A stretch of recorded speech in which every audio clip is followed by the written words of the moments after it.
Hello and welcome everyone. आज एक नए पेपर के साथ नया शुरुआत करते हैं। क्वेश्चन पेपर लाए हैं हम एमपी सेट का पेपर 2 यानी कि कॉमर्स। पेपर 2 पेपर 1 कॉमन हो जाता है, ठीक है। पेपर 2 है, ये कॉमर्स है और ये क्वेश्चन पेपर है 2025। तो आइए सॉल्व करते हैं पेपर को। Who is the successor of GATT, that is General Agreement on Tariff and Trade? तो एज वी नो बहुत इजी आंसर WTO।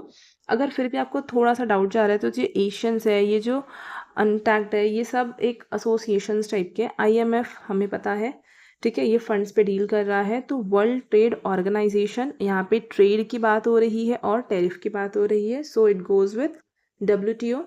जो पहले गेट के नाम से पॉपुलर था, यानी जनरल एग्रीमेंट था ऑन ट्रेड एंड टैरिफ, की टैरिफ कम करवाएंगे हम आपका और आपकी ट्रेड को प्रमोट करने की कोशिश करेंगे। ये इसका एम था, बेसिक एम था। अब जब WTO आया तो यहाँ पे ये एम हो गया कि हमें पूरे वर्ल्ड को इंटीग्रेट करना है, ग्लोबलाइज करना है मार्केट को, कि हर जगह का हर सामान क्या हो, यहाँ से वहाँ बिके, जिससे सबका क्या हो, डेवलपमेंट हो। तो ये जो WTO है, इसका जन्म हो गया था हमारा 1 जन 1995 में। तो एक 95 पे इसका जन्म हो गया था। यूरेग्वे राउंड, वहाँ पे इनकी जो मीटिंग चल रही थी, वहाँ पे इन लोगों ने ये एग्रीमेंट को ख़त्म करके सीधा एक एसोसिएशन लेकर आ गए, एक ऑर्गेनाइजेशन लेके आ गए, WTO।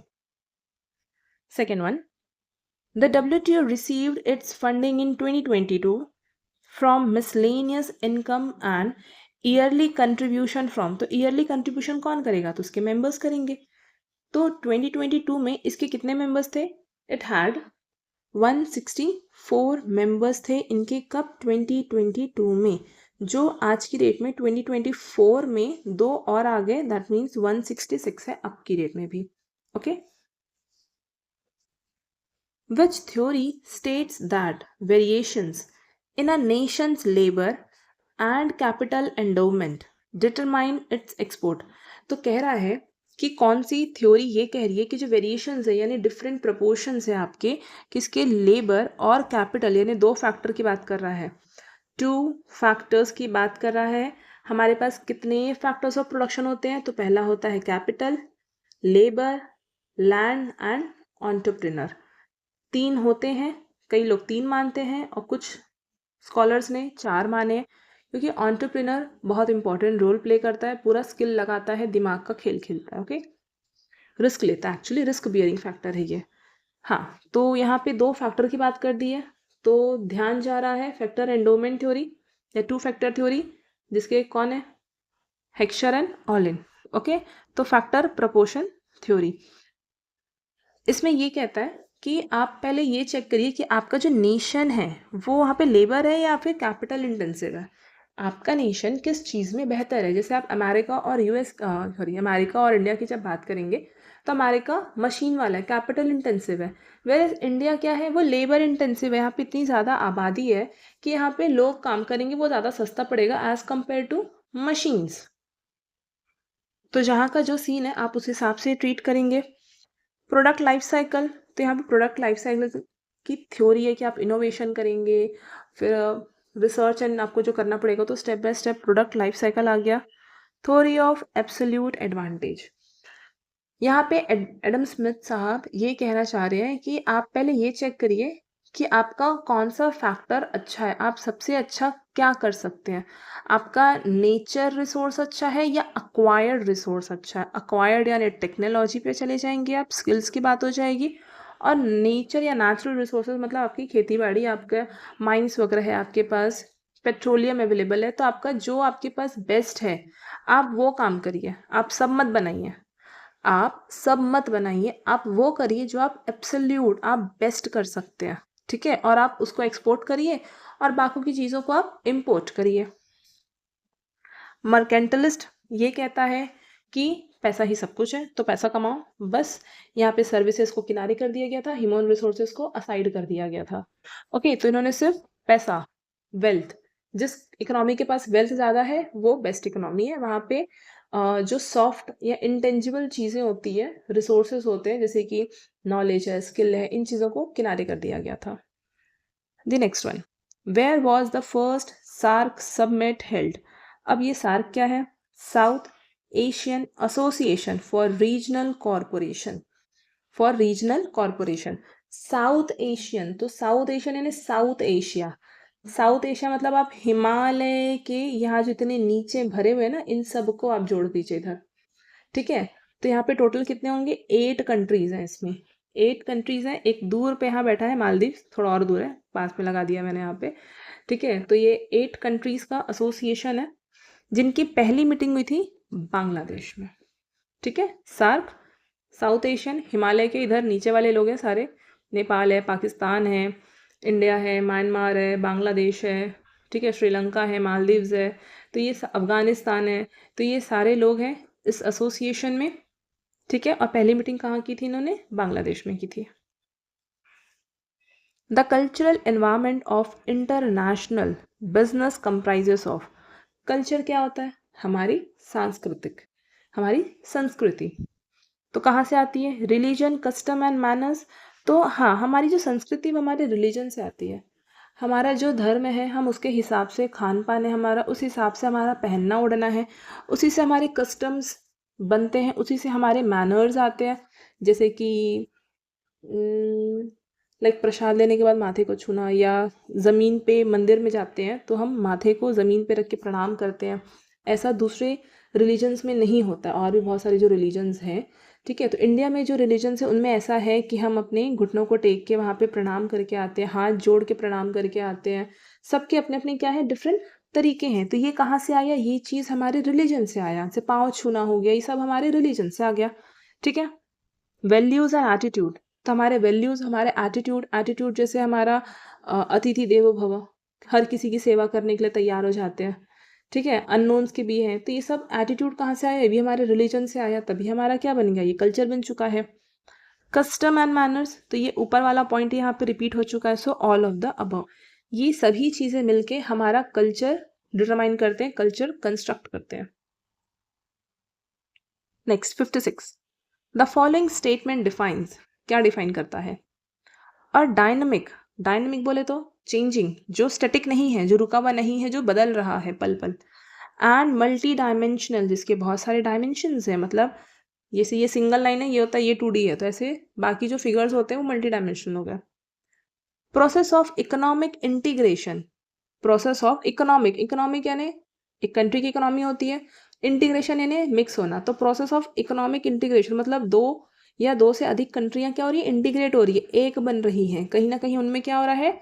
इंटरैक्शन हो रहा है, integration. Whereby national resources become more and more internationally mobile। तो आपके जो नेचुरल रिसोर्सेज हैं वो ज़्यादा ज़्यादा क्या हो रहे हैं? मोबाइल हो रहे हैं। मतलब यहाँ से वहाँ घूम रहे हैं, मूवमेंट हो रहा है, ईजी फ्री मूवमेंट हो रहा है, या ईजी मूवमेंट हो रहा है इधर से उधर। While national economies become increasingly interdependent. और इसी के साथ जो हमारी नेशनल इकोनॉमीज है वो आपस में क्या हो रही है? इंटरडिपेंडेंट हो रही है, एक दूसरे के ऊपर आश्रित हो रही है। तो ये किसको डिफाइन कर रही है? तो सबसे पहले तो ग्लोबलाइजेशन हो रहा है। क्यों? क्योंकि दो और दो से ज़्यादा इकोनॉमीज यहाँ पे इंटीग्रेट हो रही है, आपस में इंटरैक्ट कर रही है, ठीक है। डिफरेंट इकोनॉमीज आपस में इंटरैक्ट कर रही है, मतलब ये ग्लोबल लेवल पे आ रही है। तो हाँ, चारों में ग्लोबल पॉइंट मैंशनड है यहाँ पे। दूसरी चीज़, यहाँ पे इकोनॉमिक यूज़ कर दिया, यहाँ पे इकोनॉमिक यूज़ कर दिया, तो हम इकोनॉमिक में ही जाएंगे। क्यों? क्योंकि यहाँ पे फाइनेंस की तो बात किया नहीं ना, यहाँ पे तो रिसोर्सेज की बात कर रहे हैं। और रिसोर्सेज क्या है? यही तो एक कंट्री की इकोनॉमी को बिल्ड करते हैं। क्या रिसोर्सेज है? आपके नेचुरल रिसोर्सेज हैं। अगर आप पेट्रोलियम है तो आप पेट्रोलियम बेच रहे हैं, आपके पास रॉ मटेरियल्स हैं, खेती वाले आइटम्स है तो आप वो बेच रहे हैं, आपके पास दिमाग है, आपके पास ह्यूमन रिसोर्सेज है तो आप विदेश में जा रहे हैं काम करने के लिए, चाहे आप प्रोफेशनल काम करिए, लेबर वाला काम करने जा रहे हैं। मतलब रिसोर्सेज जा रहा है, ह्यूमन रिसोर्स जा रहा है, या फिर आपका नेचुरल रिसोर्स जा रहा है, मिनरल रिसोर्स जा रहा है। रिसोर्सेज यहाँ जा रहा है, वहाँ से यहाँ आ रहा है। तो इकोनॉमीज क्या हो रही है? इंटरडिपेंडेंट हो रही है। हम रॉ मटेरियल दे रहे हैं तो वहाँ से फिनिश गुड खरीद रहे हैं, कोई हमें रॉ मटेरियल दे रहा है तो हम उसको फिनिश गुड बेच रहे हैं। ओके, तो फाइनेंस की यहाँ बात नहीं हुई है, कल्चर का कोई लेन देन नहीं है, कल्चर शब्द यूज नहीं हुआ है, ना ही यहाँ पे पॉलिटिक्स को इन्वॉल्व किया गया। It is talking about economic integration, जहाँ पे दो या दो से ज़्यादा इकोनॉमीज आपस में ट्रेड लेवल पे इंटरैक्ट कर रही है, और ये जो इंटरैक्शन है ये उनको इकोनॉमिकली तरीके से मोर स्ट्रेंथफुल बनाएगा। 57, विच of the following is not a monetary policy instrument, कौन सा नहीं है? तो स्टैंडिंग डिपॉजिट फैसिलिटी, ये रिसेंट का आइटम है, रेट है, ठीक है। इसमें ऐसा है कि आप जैसे लिक्विडिटी एब्जॉर्ब करना है, मतलब मार्केट से पैसा एब्जॉर्ब करना है, तो कमर्शियल बैंक से जो आरबीआई है वो पैसा ले लेगी, बट उनको collateral as a security issue नहीं करेगी। जैसे कई बार होता है ना कि वो अपने बिल्स वगैरह बेच देती है मार्केट में, तो ऐसा कुछ नहीं करेगी, बस पैसे अंदर कर लेगी, ठीक है। लिक्विड एडजस्टमेंट फैसिलिटी, जैसे कभी पैसे की ज़रूरत होती है तो फिर तुरंत दिया जाता है लिक्विड, ठीक है। आपके काउंटर में आके आदमी खड़ा है, पैसा मांग रहा है, आपके पास लिक्विड नहीं है उस टाइम पे, तो ये मैनेज करना, तो ये उसकी फैसिलिटी की बात कर लेगा। मार्जिनल कॉस्टिंग, तो ये हम सब जानते हैं, तो कॉस्ट अकाउंट का आइटम है ना, मॉनेटरी इंस्ट्रूमेंट थोड़ी है, तो कॉस्ट अकाउंट का आइटम है, तो यही होना चाहिए। एंड रिवर्स रेपो रेट, तो रेपो रेट का रिवर्स क्या है? रिवर्स रेपो रेट है। 58th, which of the following statement is incorrect, तो गलत वाला खोजना है। The World Bank was established in 1944, हाँ बात तो सही है, नहीं भी सही है, अभी मान लेते हैं, तो भी सही मान लेते हैं, क्यों? क्योंकि गलत खोज चुके हैं पहले। The IMF and world bank often work together, हाँ दोनों का काम भी लगभग सेम है।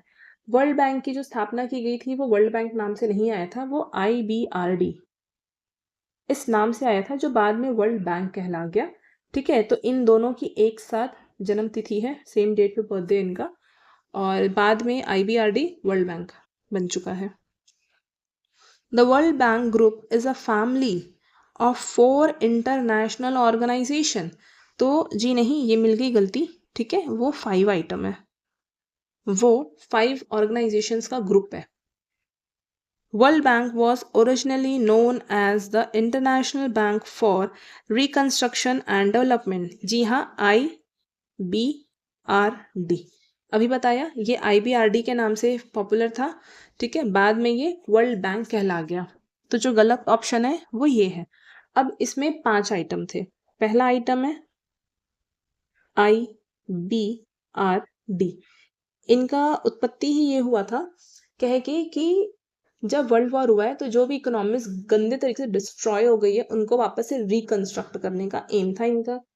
दूसरा पार्टी आता है IDA, ये बोलते हैं इंटरनेशनल डेवलपमेंट एसोसिएशन, मतलब हम डेवलपमेंट में आपकी हेल्प करेंगे, पहले जो उजड़ गए हैं उनको बसाएंगे, रिकंस्ट्रक्ट करेंगे, फिर रिकंस्ट्रक्ट करने के बाद हम आपको डेवलपमेंट में मदद करेंगे। तीसरा आइटम आ जाता है इसमें IFC, बोले तो इंटरनेशनल फाइनेंस कॉरपोरेशन, जो आपके फाइनेंशियल लेवल पे आपको एनहांस करने की कोशिश करेंगे। नंबर 4 है MIG, यानी मल्टीलेटरल इन्वेस्टमेंट गारंटी एजेंसी, और आखिरी पार्टी जो इनमें है वो है ICSID,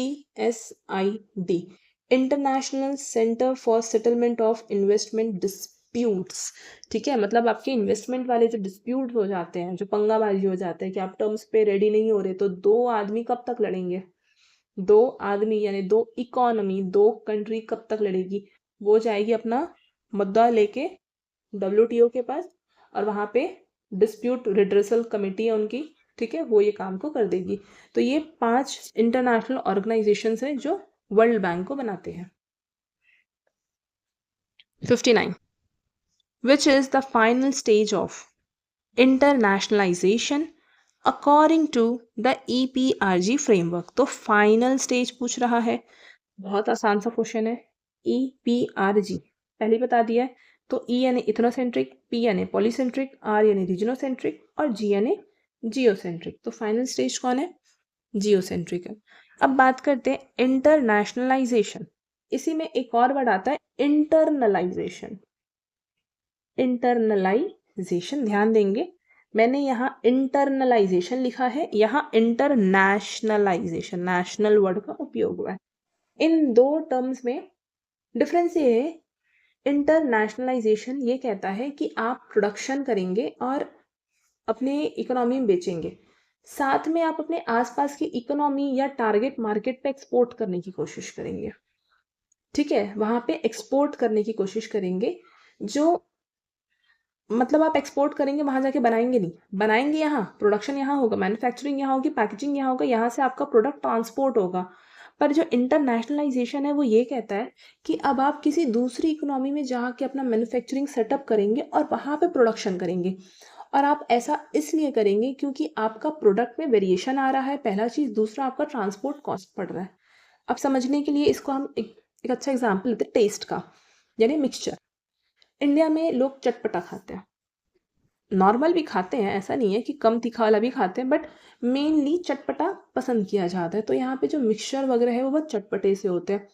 ऐसा ही टेस्ट हमारे आसपास, यानी कि रीजनोसेंट्रिक, हमारे आसपास यानी बांग्लादेश भी थोड़ा चटोरा होगा। क्यों? क्योंकि सेम फूड आइटम्स है, सेम रिलीजन्स मिलते हैं। नेपाल में भी होगा, बांग्लादेश में भी लोग चटर पटर खाते होंगे, भूटान में भी खाते होंगे, पाकिस्तान हो गया वहाँ भी खाते होंगे, श्रीलंका में भी होगा। तो क्या हमारा रीजन है, और यहाँ के लोगों का लगभग जो फूड टेकिंग जो टेस्ट है वो सेम है। सब कोई दाल चावल रोटी खाते हैं, ब्रेड वाला काम यहाँ पे बहुत कम है।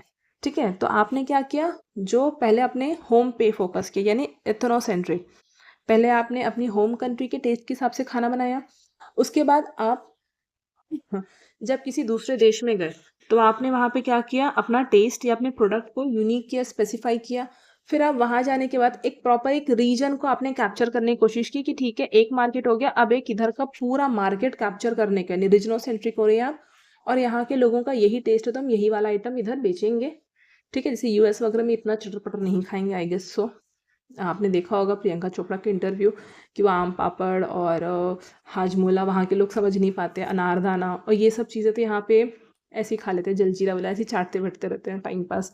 ठीक है, और finally you will come to a geocentric, यानी आप ग्लोबल लेवल पे एक स्टैंडर्ड प्रोडक्ट या फिर रीजन वाइज आप प्रोडक्ट्स लेकर आएंगे। जैसे इंडिया में बर्गर का जब ट्रेंड आया था, तो बर्गर जो होता है एक्चुअली वो लोग अंदर में हम लोग आलू टिक्की यूज़ कर रहे हैं, बट जब जो एक्चुअल वाला है वहाँ पे बीफ यूज़ होता है। ठीक है, बीच में बीफ डाला जाता है टिक्की पे। तो वो इंडिया में आया तो क्या किया, अपना प्रोडक्ट को चेंज किया ना, तो इधर के लोग तो बीफ नहीं खाते। ठीक है, यहाँ पे आलू टिक्की, आलू का ज़्यादा क्रेज़ है, आलू का समोसा, आलू गुंडा, आलू चाप, ठीक है, आलू भजिया, जो भी कहिए आप अपने, बटाटा वड़ा, सबके जगह पे अलग अलग नाम है। हमारे तो आलू गुंडा कह देते हैं, ठीक है, आलू चाप भी कहते हैं इधर। तो आलू का बहुत ज़्यादा यहाँ पे ट्रेंड है, तो उसने क्या किया, वो बीफ को रिप्लेस करके आलू की टिक्की डाल दी और बर्गर उसका चल गया। ओके, तो जियोसेंट्रिक मतलब ग्लोबल लेवल पर आ चुके हैं। And the last question comes here, which of the following is not a function of WTO? WTO का फंक्शन नहीं है। तो WTO का हर वो फंक्शन होगा जहाँ पे ट्रेड इन्वॉल्व होगा, जहाँ पे ट्रेड होगा वहाँ पे फंक्शन होगा। एलिमिनेशन ऑफ डिस्क्रिमिनेशन, तो डिस्क्रिमिनेशन को हटाने का, जैसे कि ये गंदी कंट्री है, हम इसके साथ नहीं करेंगे, ये लोग धोखा देते हैं, या ऐसा कुछ आपने दिमाग में रख लिया है और ट्रेड नहीं कर रहे हैं, डिस्क्रिमिनेट कर रहे हैं। ठीक है, जो कंट्री अच्छी है उसको आप पेमेंट ऑन टाइम कर रहे हो, जो जो थोड़ी लीनियंट है, जो आराम से बातचीत कर रही है, आप उसको बहुत ज़्यादा क्रेडिट में ट्रांजेक्शंस कर रहे हैं उसके साथ, तो सब डिस्क्रिमिनेट कर रहे हैं किसी ना किसी लेवल पे। Discrimination in terms of religion, region, और इकोनॉमी कितनी स्ट्रॉन्ग है या वीक इकोनॉमी है, इन चीज़ों के कारण। To foster a multilateral system of payment and transfer, तो WTO पेमेंट एंड ट्रांसफ़र की बात नहीं करता। ठीक है, वो तो ट्रेड की बात करता है, आप ट्रेड करिए। रिसोल्यूशन ऑफ डिस्प्यूट्स, तो हाँ ये डिस्प्यूट्स भी करता है, अभी हमने जाना।